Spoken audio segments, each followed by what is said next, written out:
આપ સર્વેને મારા જય શ્રી કૃષ્ણ. આજની પુરુષોત્તમ માસની વાર્તા અમૃતધારામાં ચોથી વાર્તા ધનબાઈ અને માનબાઈ. ચાલો આપણે વાર્તા શરૂ કરીએ. ધરા નગરીમાં ધનબાઈ અને માનબાઈ નામની બે દયાળુ સ્ત્રીઓ શ્રદ્ધાળુ સ્ત્રીઓ એક ફળિયામાં થોડે અંતરે રહેતી હતી. એ વખતે ધારાનગરીમાં ભોજા રાજા રાજ્ય કરતો હતો. આ રાજા પ્રજાપ્રેમી, પવિત્ર અને પરગજ્જુ હતો. સદાય પ્રજાના હિત માટે તત્પર રહેતો. પ્રજાના સુખ દુઃખ જાણવા ભોજા રાજા રાત પડે એટલે વેશ પલટો કરી નગરમાં ચર્ચા કરવા નગરચર્યા જોવા નીકળી પડતો અને જ્યાં દુઃખી માણસો જોવામાં આવે તેના ઘરની નોંધ કરીને બીજે દિવસે તેને દરબારમાં બોલાવી તેને માટે ઘટતું કરતું. ભોજ રાજાનું આવું પરગજ્જુપણું જોઈ પ્રજા પણ તેને પ્રભુતુલ્ય માનતી. રાજાના સત્કર્મથી દેશભરમાં તેની કીર્તિની સુવાસ પસરી. રાજ્યમાં ધાર્મિક ઉત્સવો ધામધૂમથી ઉજવાતા.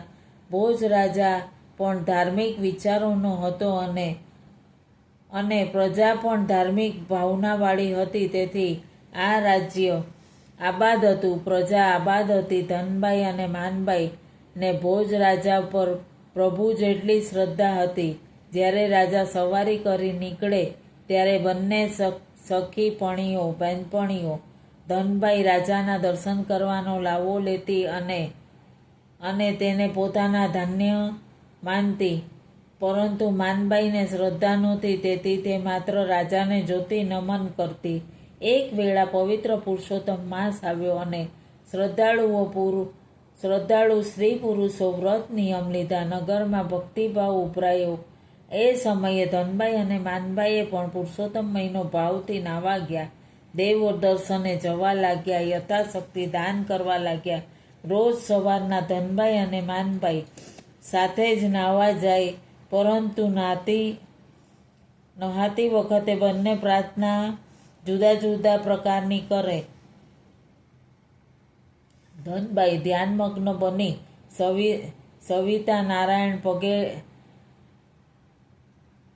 સવિતા નારાયણ સામે પગે લાગીને કહે છે કે હે પુરુષોત્તમ ભગવાન, મને ફળજો, ભોજન ભૂપાળ.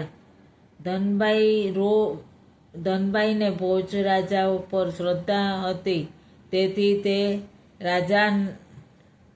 તે રાજા ફળે એવી પ્રાર્થના હર હંમેશ કરતી.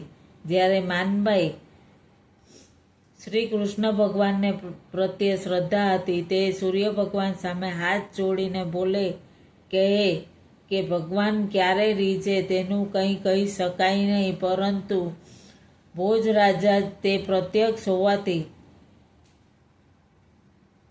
પ્રસંગ ઉપર તે રીઝે તેનું ફળ મળે. આવી શ્રદ્ધા ધનબાઈની પ્રાર્થનામાં એવું કહેતી, મને ફળજો, ભોજ ભૂપાળ. ધનબાઈ અને માનબાઈ રોજ નદીએ જે જગ્યાએ સ્નાન કરતી તે જગ્યાએ નિયમિત રાજાના વિશ્વાસુ દાસી પણ સ્નાન કરવા આવતી. પ્રાર્થનામાં ભોજ રાજાનું નામ સાંભળી તે વિચારમાં પડી જતી કે ભગવાનને મૂકી કોઈ ભૂપનું નામ લે ખરું? તેણે મહેલે જઈ ભોજ રાજાને કહ્યું, મહારાજ, નદીએ ધનબાઈ નામની એક સ્ત્રી રોજ પ્રાર્થના કરતી વખતે એવું બોલે છે કે હે પુરુષોત્તમ ભગવાન, મને ફળજો, ભોજ ભૂપાળ. રાજા દયાળુ હતો.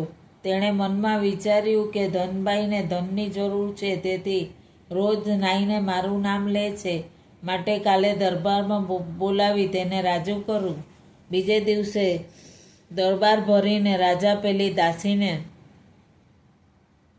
ધનબાઈને બોલાવવા મોકલી.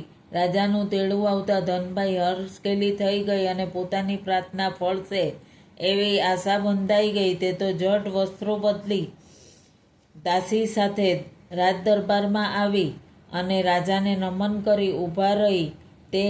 તેના મનમાં એમ હતું કે હમણાં રાજા સોના મોરો કે હીરા મોતી આપશે, પણ રાજા જ્યારે તેને 15 શેર વજનનું એક તરબૂચ આપ્યું ત્યાંથી તેના આશ્ચર્યનો પાર ન રહ્યો. તેણે ધારણા ધૂળમાં મળી ગઈ હતી, તેથી ઉદાસ વદને તરબૂચ લઈ ઘરે આવી ઘર તરફ ચાલી નીકળી. રસ્તામાં તે ખૂબ પસ્તાવો કરવા લાગી. આખા મહિનાની મહેનત માથે પડી. દરરોજ રાજા ફળે એવી પ્રાર્થના કરી તો તેના ફળ રૂપે જર ઝવેરાત નહીં, પણ આ તરબૂચનું ફળ મળ્યું. આને મારે શું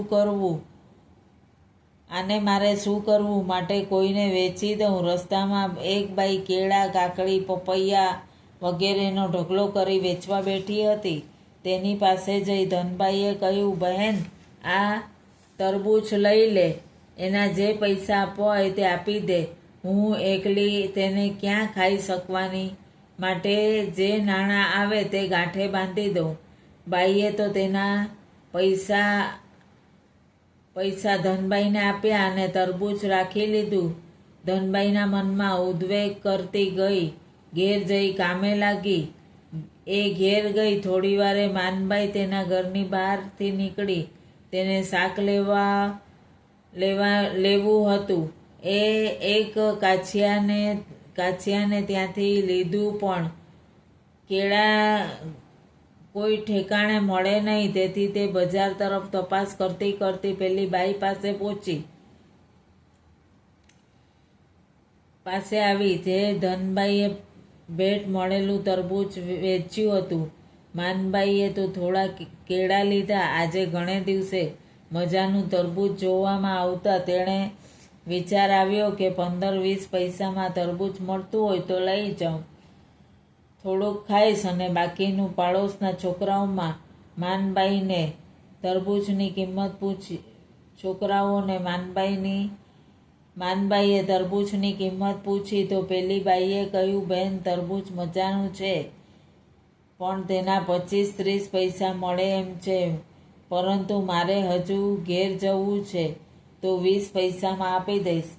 માનબાઈએ તો કેળાના પૈસા સાથે તરબૂચના 20 પૈસા પણ ગણી આપ્યા અને તરબૂચ લઈ ઘેર ગઈ.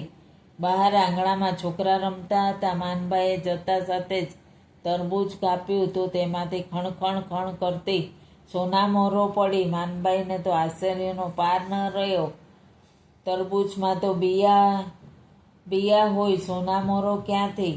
જરૂર આજે પુરુષોત્તમનું વ્રત ફળ્યું અને વ્રતનું ફળ મળ્યું છે. પુરુષોત્તમ ભગવાન મારા પર પ્રસન્ન થઈ ફળ્યા છે અને તેના ફળ તરીકે આ તરબૂચના ફળમાં સોનામોરો આપી છે. વાહ ભગવાન વાહ! તારી લીલાનો તો પાર નથી. તારી કૃપાથી આજે મુજ રંકનું ભાગ્ય ઉગડી ગયું. મારે બ્રાહ્મણો જમાડવા હતા. હું ધન વગર મૂંઝાતી હતી, તો પ્રભુ તે ખરે ટાણે મારી લાજ રાખી. માનબાઈ તો સોનામોરો ગણી જો તો 125 હતી. તેમાંથી એક સોનામોર વટાવી સામગ્રી લાવી આવી. બીજે દિવસે ઘણા બ્રાહ્મણોને સારી પઠે જમાડ્યા. દક્ષિણા આપી રાજી કરી વિદાય કર્યા. આજે તો સારી દક્ષિણા મળી, જેથી માનબાઈની જય બોલાવતા જઈ રહ્યા હતા રાજાની સવારી. આ વખતે રસ્તામાં ઊભેલા રાજાઓ માનબાઈની જય સાંભળ્યું ને આશ્ચર્યમાં પડ્યો. અને કારણ કે પોતે તો ધનબાઈનું દુઃખ ટાળ્યું હતું. પછી એ માટે રાજાએ તપાસ કરી તો ધનબાઈ તરફથી જાણવા મળ્યું કે તરબૂચ એક બાઈને 15 પૈસામાં વેચી દીધું. એ બાઈ પાસેથી માનબાઈએ તરબૂચ વેચાતું લીધું અને માનબાઈને સોનામોરો મળી. તેના પ્રતાપે તેણે બ્રાહ્મણો જમાડ્યા. એટલે બ્રાહ્મણો જમીને માનબાઈનો જય જયકાર બોલાવતા રહ્યા. ધનબાઈએ એ વાત જાણી અને તેને ભાન થયું કે પોતે પુરુષોત્તમ પ્રભુ પ્રત્યે શ્રદ્ધા રાખી, પણ ભૂપ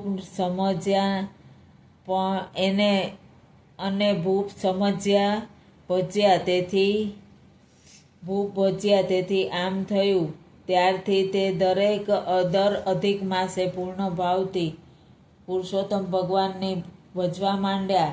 પ્રભુ પ્રસન્નતાથી તેનું દુઃખ દારિદ્ર ટળી ગયું. અધિક માસ આખો ભજે પુરુષોત્તમ ભગવાન. શ્રદ્ધા પૂરી હોય તો મળે દેવ વિમાન.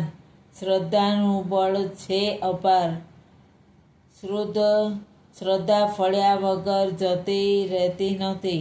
શ્રદ્ધા પ્રભુને ભજજો. આમ માનબાઈને પુરુષોત્તમ વ્રત ફળ્યું અને તેનો જય જયકાર બોલાયો. જેવા પુરુષોત્તમ પ્રભુ માનબાઈને ફળ્યા એવા સૌને પોરજો. વાર્તા સાંભળનાર વાંચનાર સૌનું કલ્યાણ થાવ, સર્વેનું મંગળ થાવ. સર્વેને મારા જય શ્રી કૃષ્ણ.